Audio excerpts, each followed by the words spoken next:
Welcome back to Saline Speaks. I'm Chase Stanton, the station manager at SCTN, and today I'm joined by Bob Cindric, who is the music teacher at Woodland Meadows. And we're going to talk a little bit about the Care Village initiative and the way the school's been involved in the community and hopefully get some more people involved. So thank you for sitting down with me. My pleasure. Thanks for having me. So just for anyone who might not know, kind of how long have you been in the district? What's your role been while you've been here? Okay. I started here in 2000 after teaching 21 years in the Milan schools. So this is my, 18th year here, 18th year in Saline. I started teaching at Heritage and middle school, creative arts at Heritage and middle school choirs. And then 7 years ago, they put me full-time here at Woodland Meadows, teaching K through 3 general music. And so I guess just to jump right in with the Care Village initiative, kind of, if you could give a little bit of an overview of what it is, and then we'll talk about how you got involved. Sure. The Care Village Initiative is a partnership between Saline Schools and Care Village, which is an orphanage in South Africa. I visited there last summer with a church mission group, and the orphanage has currently 110, as of today, 110 children who are housed there for however long it takes them to graduate from high school, typically age 18 or 19. They're housed and clothed and fed there and transported to schools in the community. Wow. And so what was your mindset before we started? You mentioned that your pastor came and was talking about it. You know, that's a pretty big jump just to go to Africa. It was, because it actually was my first time even out of the country, except for some trips to Canada. So what happened was that our pastor was from South Africa. He has since returned, but at the time he invited a friend of his who happened to be the founder of Care Village to come to Saline, looking to solicit help from primarily the Saline Rotary and some of the other service organizations, because the Care Village was started by Rotary in Middelburg, South Africa. So he was looking to just to pass along information to the Rotary Club and, as I said, some of the other service organizations. And while he was here, he came and spoke at our church and just told us a little bit about what Care Village is and how it was founded and how it's funded and so on.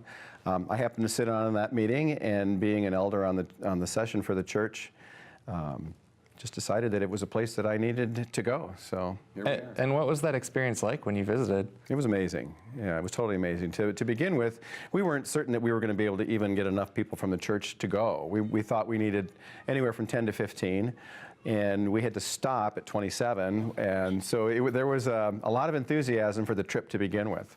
Our goal really was to meet the children and just give them a connection to people outside of their community. Yeah. So I guess my favorite story to tell is the first day that we arrived there, the children were all gathered on the stage in their big meeting room, and we were introduced by the director, whose name is Gerry Kasselman.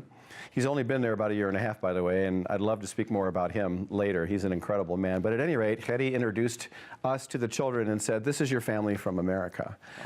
And the children, they all cheered, all in unison. We didn't know what was going on, and when we asked later, Gerry had been told by the children after the fact, that they finally have something that nobody else in their school has, is they have a family in America. So just the impact of us showing up there and meaning that much just by being there sort of got me excited about what else we might be able to do.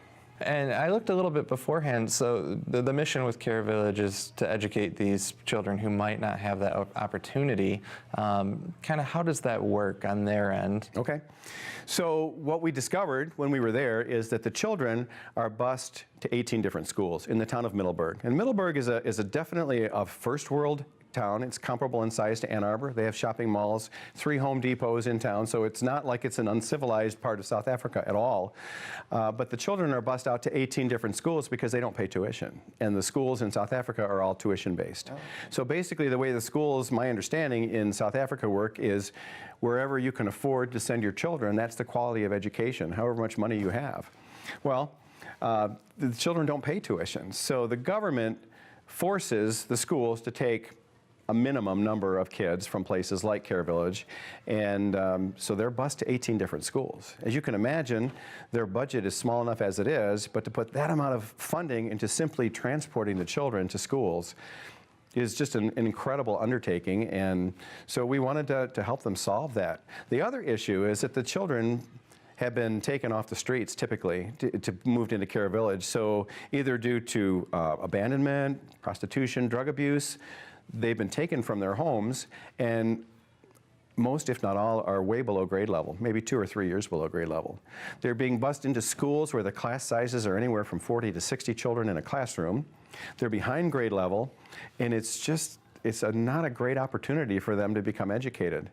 Education is just something that they value tremendously, but they're almost like walking into a brick wall in their current situation.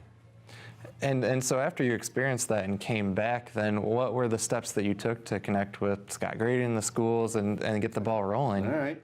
Well, while we were there, the director, Hedy, mentioned in passing that his dream one day was to have a school on site for obvious reasons, so that the kids could learn in a loving environment, but also to save the money that they spend on transporting the children. So I asked him if there was a way that we could help. I knew that the Saline schools was replacing a lot of furniture, that there were things that were going to be discarded, and I said, would it be helpful to you if we were able to get that furniture to you to start a school? And he said, absolutely. So when I returned from the trip, I talked to Scott, emailed him, and I said, what's the possibility? And it was more than just an affirming yes. It was, this is a wonderful opportunity for us in Saline to be able to make a difference in another part of the world. So I was encouraged to even go further with it. But yeah, thanks to Scott, he got the ball rolling, and we collected all this furniture as well as other items that we sent over in December. I mean, it's furniture that would have just ended up being thrown away, so why not put it to good use? Absolutely. Now, aside from just the schools donating the furniture, then the community, other organizations got involved. Can you talk a little bit about that? Sure. When Scott answered so readily about the furniture, I figured why not ask another question or two, and I said, well, what would be the chance of us helping in another way to actually get the school started for them? Again, this was just a dream of theirs someday, but I said maybe we could do something to make it happen more quickly, or to make it happen, period, that I would like to introduce the Care Village to the rest of the staff in school. So Scott gave me the okay. I contacted the principals and asked if I could just speak to their staff at a staff meeting, and every building but one invited me graciously to come in and speak and talk about Care Village, and people just were amazingly interested in helping, not only going, as you know, we have a large group that's going soon in March, but they just wanted to know what they could do. I had teachers email me, I'd be happy to write curriculum.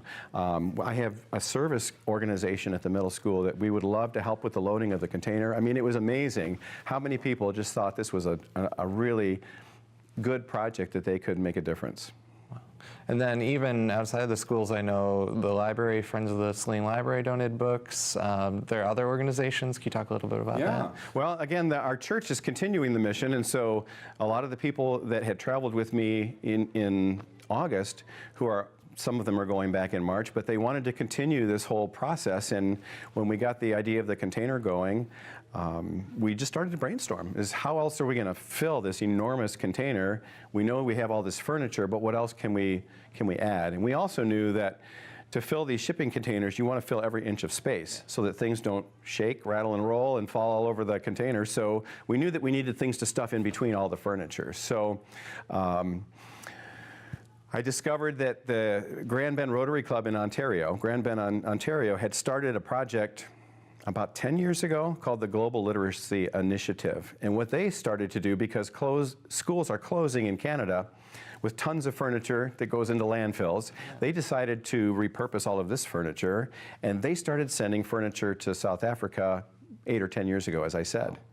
So I went up there and visited them and watched and helped them load container number 74, if you can believe it, to South Africa. I learned about the process, made some friends in the process because they came down and helped us with the loading of our container.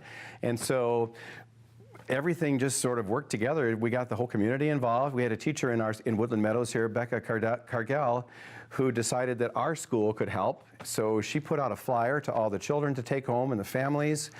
We added it to our community meeting, and so Woodland is totally behind the process. All the other schools in the district practically also decided that they would take up collections. The middle school did a book drive. And so we had all this stuff that we were able to send over to Care Village. That's incredible. It is. And when was the shipping container delivered? It was sent on December the 17th. Okay. That was the day that we loaded it. We were expecting that it would take about 40 days, so it's expected to arrive there mid-February. However, I just talked to Care Village this week, and they think it's close. It might be any day now. So yeah, it's kind of exciting. Yeah, that will be exciting to see. So obviously this isn't a one and done type thing. Things are going to move forward. Definitely. So what do you see the next steps being? Well, as I mentioned, we are taking a team of teaching staff, and some of them are bringing family members, husbands, and children with them. We have 26 people that are heading over spring break. And actually, we're leaving a little bit early. Scott, again, gave us permission to add some time in front of it so that we can make the most out of our trip. Rather than a 7-day trip, it's going to be a 10-day trip. So we're taking teachers over with several goals in mind. One is to basically continue the work that we did in August, is to just help the kids, support them, tutor them on their homework in the evenings. But I think even more importantly now is that we want to help them get their school started. So we're going to help them with the physical layout of the school. We're going to help develop curriculum. We're going to spend some of our time out in the Middelburg schools finding out what is taught in South Africa. Our goal is to make the Care Village primary school, which will be K through 8, as competitive as possible so that it will end up being self-sustaining. Currently, they have no teaching staff. So we're raising money to pay for 4 teachers, about $4,400 a month. We're hoping to do that for a year so that if we get the school started, then they can start charging tuition to fill out their class sizes. And then the school will either be self-sustaining or we can continue to add grade levels to the school. So our mission in March is to get that started physically as well as working on curriculum.